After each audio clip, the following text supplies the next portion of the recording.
apparel or whatever type of business. I think you've shown like how important marketing can be, like, obviously, right? But Yeah. very tangibly speaking. Yeah, marketing is important. I think you can win in just about any industry.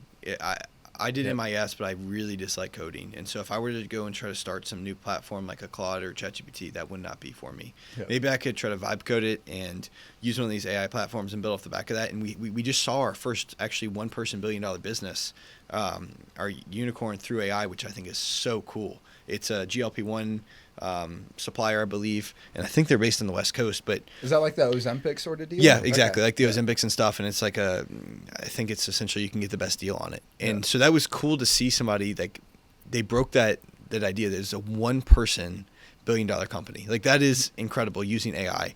But with that said, what are you good at?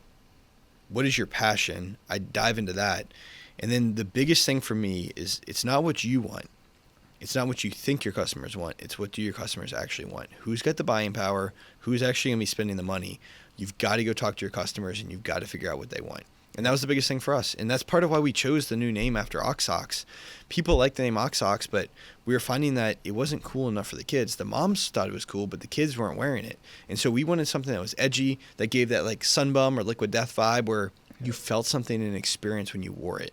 And I wouldn't have known any of that stuff if I weren't talking to parents, if they weren't giving me permission to talk to their kids, if they weren't, You didn't just I go visit out, them. hey kids, you want a lollipop or some feedback on those socks? Right, exactly. I don't think that would have Take been out them feet and let me smell. I don't think that would have been too good of an idea. Yeah.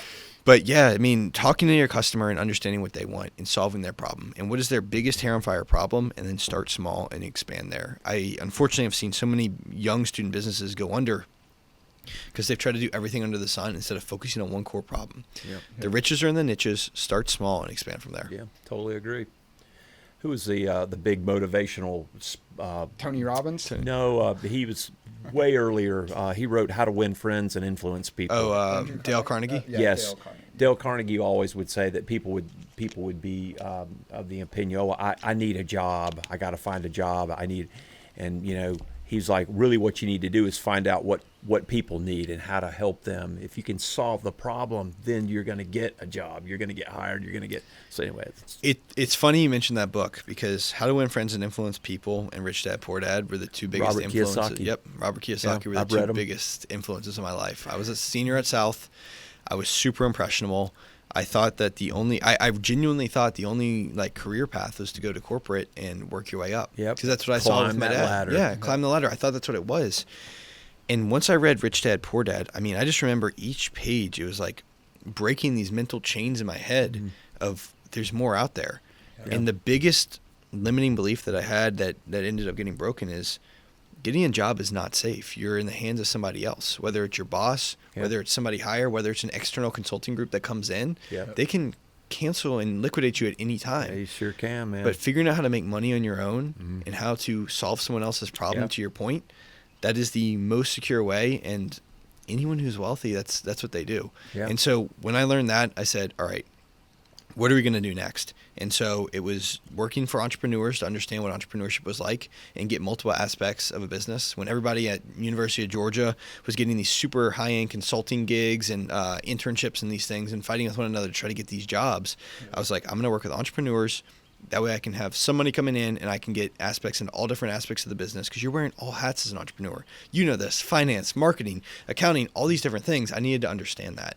And this really was one of the most impactful school hands-on experiences I could have gotten, and I'm so thankful for that.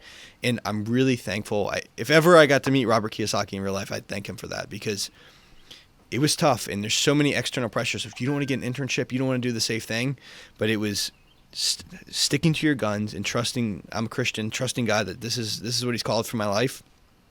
And this is where I'm supposed to go, and doing that real world experience, and then ultimately leading to starting the Sox. Do you play Cash Flow Quadrant? Yes. Do you really? Yes.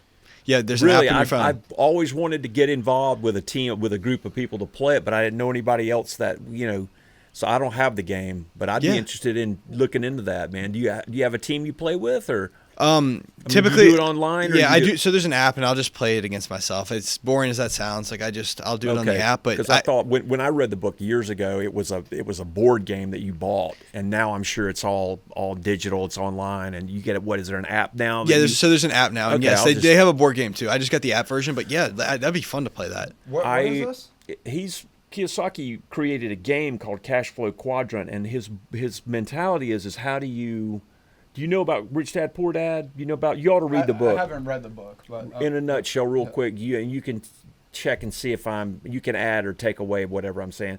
This guy grew up in Hawaii. He's Hawaiian. He grew up in Hawaii. His father was an academic, a PhD, a very smart man. And his best friend's dad was a construction guy. I think he owned his own business or owned several businesses. And he wasn't educated past 8th grade. His best friend's father. Yeah, and so he spent a lot of time, with his buddy and learned a lot from his buddy's dad. And when he looked back on life as he got older and whatnot, he saw his father, who was very educated. I think his mother was an academic as well, at University of Hawaii, I guess. I guess that's what it would be. I think it was there. But he watched him struggle with finances, and then he looked at his friend's dad, who was uneducated, and he had he did so much better. And so he coalesced into this book, Rich Dad, Poor Dad. Who was the rich dad? And the rich dad actually was the uneducated dad, and the poor dad was his own father, and is kind of how I took it. And he just embrace these concepts, and wound up writing a book about it and created a game called Cash Flow Quadrant. It's learning how to do things. I've never played it, but it's like investing in real estate and getting tenants and all these different things. It's like Monopoly on steroids. Yes. I would say it's Monopoly on steroids, and his whole thing is about building things in your asset column and limiting things in your liability column. And so you want more money coming in than money going out. That's it. Once you have more coming in than going out, you've won, man. I mean, you're winning the war. Winning the game. Even just the concept of like the rich dad, poor dad, or like the uneducated versus educated, so many people I think have misconceptions of like your motivation is to get rich. And like, one, I don't think it should be especially get rich quick, but like if your motivation, especially as like a high school student, like, hey, I just want to, make $1 million, a few $1 million or whatever, like you don't have to go start a big tech business. Like go start a pressure washing business, and if you're just willing to work, you can grow a pressure washing business within 2-3 years to a million, multi-million dollar business, right? It doesn't have to be glamorous, right? It's a proven industry, right? And that's the